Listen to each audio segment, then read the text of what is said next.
ولسه مكملين حاجات العيد، والنهاردة هنعمل البيتي فور بطريقة بسيطة وسهلة وجدا، ويطلع بإذن الله ان شاء الله معاكم مظبوط. نسمي الله ونصلي على الحبيب، وما تنسوش تعملوا لايك ومتابعة كده وتشيروا الفيديو عشان يوصل لأكبر عدد ممكن، وعشان كل الناس تشوفه.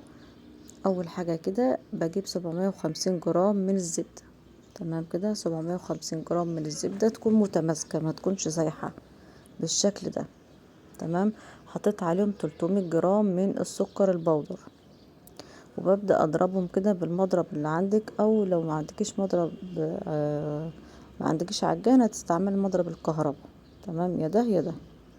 ببدأ اضربهم كده لحد ما تتحول تبقى كريمة معانا ولونها يفتح. اول ما تبدأ كريمة ولونها يفتح بالشكل ده، ببدأ انزل بالبيض بتاعي. البيض عبارة عن ايه؟ عبارة عن بيضتين كاملين وبيضتين اللي هما الصفار بيضة. هاخد 2 صفار بيضة وبيضتين كاملين، واحط كمان 4 اكياس كده من الفانيليا عليهم، وهرجع اضربهم كويس جدا لحد ما البيض يختفي وترجع تتحول معانا لكريمة تاني. لو لسه ما عملتش لايك للفيديو، يا ريت ما تبخليش عليا بلايك كده وتعليق حلو منكم. بنزل كده بكيلو من الدقيق، نزلت بنص الدقيق الاول اخلطه، وبعدين هنزل بباقي الدقيق تاني بالشكل ده. انزل بباقي كمية الدقيق، وببدأ اخلطهم لحد ما الدقيق يختفي، بيبقى كده خلاص.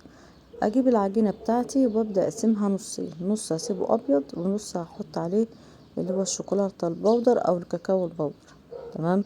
يا ريت يكون عندك شوكولاتة بودر. انا ما كانش عندي، فكان عندي اللي هي الاكياس اللي هي الشوكولاته او اللي هي بتتشرب دي، فطبعا بتبقى لونها فاتح وبتبقى محلى، فما بتبقاش حلوه. يعني لو حطيتي منها معلقتين مش هتبان، فاضطريت احط الكيس كله. فانتي الاحسن هتجيبي شوكولاته بودر عشان توصلي للون المطلوب اللي انت عايزاه. بتبدأ بقى تشكلي الشكل اللي انت عايزاه. انا بحب شكل الوردات دي، ممكن تعملي على شكل اللي هو الطويل، الشكل اللي يعجبك او اللي انت بتحبيه. هبدأ اشكله بالشكل اللي انتوا شايفينه ده. تمام.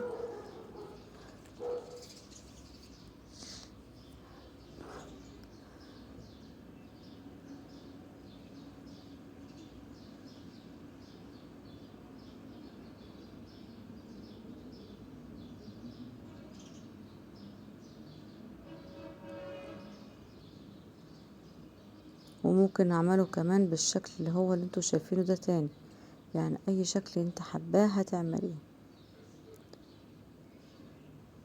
هنبدأ نعمل بقى الشكل اللي هو الشوكولاتة، هتبدأ تظهر معانا اهي. وادي الشكل اللي هو الشوكولاتة هنبدأ نعمله، او البني.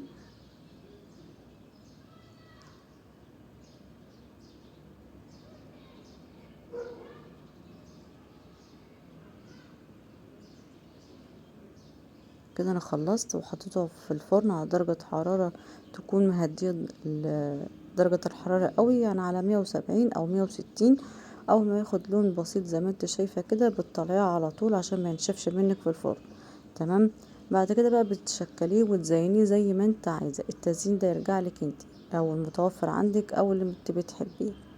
جبت شوكولاتة خام وسيحتها بالشكل ده، وببدأ اشكل بيها. ايه رأيكم؟ تحفة جدا، اشكال تفتح النفس. ما تبخلوش عليا بقى بلايك واشتراك وتشيروا الفيديو. كل سنة وانتم طيبين، واحلى بيتي فور هتعمليه في البيت.